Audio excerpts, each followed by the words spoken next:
Alright, so I'm going to go over one of my go-to recipes, meal prep recipes, flank steak stir fry.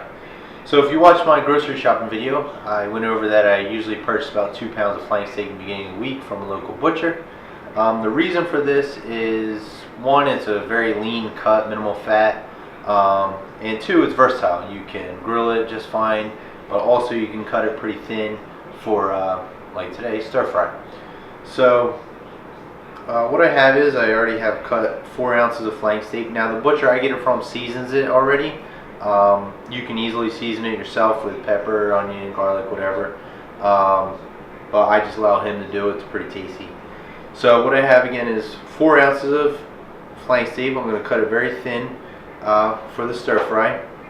What I'm also going to do is allow that to marinate with a little bit of lime juice.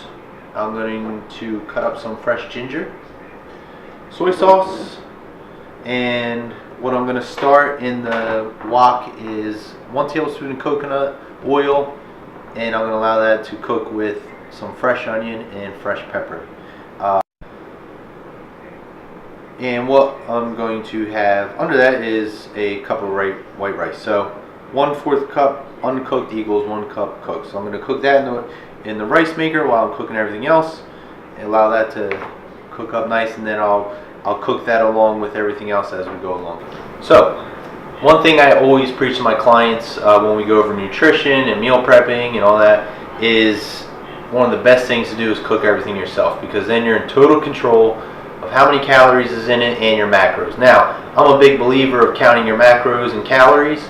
I believe that at the end of the day, that's really all that matters. However, when you have total control what you're putting in, it's so much easier to fit your macros. So, you know, with this, I just have pretty much basically protein, a little bit of fat. I have my carbs here, and then I control what I put into it. When you go out to eat, you never know how much oil, they're cooking with.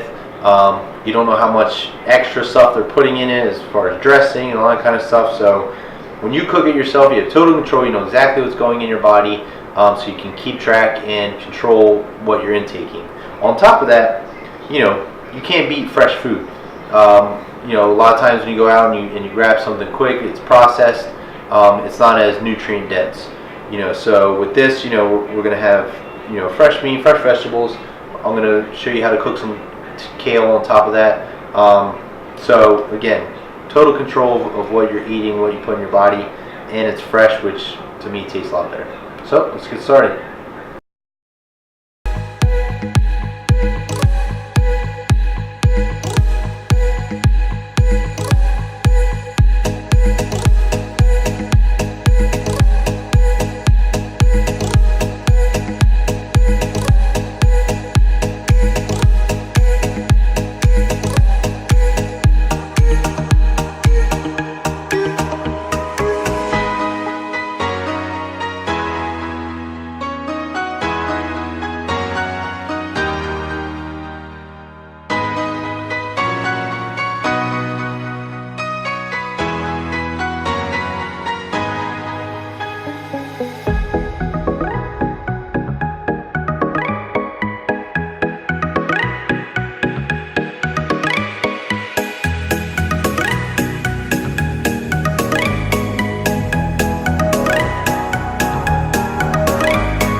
Chopped up some onion and red pepper. Got a tablespoon of coconut oil. I'm going to allow that to cook. Start cooking in the wok while I let the steak marinate in the lime juice, soy sauce, and ginger root. And once this starts getting cooked up, then I'll add the steak in with it.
Alright, next I'm going to cook up some kale. So another thing I always tell my clients is, you know, for most of your meals you should accompany your meal with some type of vegetable. And my advice is always the greener the better. So I usually stick to kale, spinach, and every now and then I'll have some asparagus. Kale I mostly cook with because of the consistency. It's a little thicker, it's easy to cook with. Spinach I'll just eat pretty much raw like a salad. But you know, romaine lettuce and lettuce in general doesn't really have much nutritional value. If you want to throw it in with your salad to beef it up a little bit, that's good. But as far as nutrition wise, kale, broccoli, spinach, asparagus, can't go wrong with it. You know, like I said, greener the better. So again, with kale, I like to cook it. So what I'm going to do is just chop up a little bit of onion, start cooking that up a little bit. Then I'll throw in my kale along with some balsamic vinegar, and I'll just season it a little bit with pepper, and I'll add it to my meal.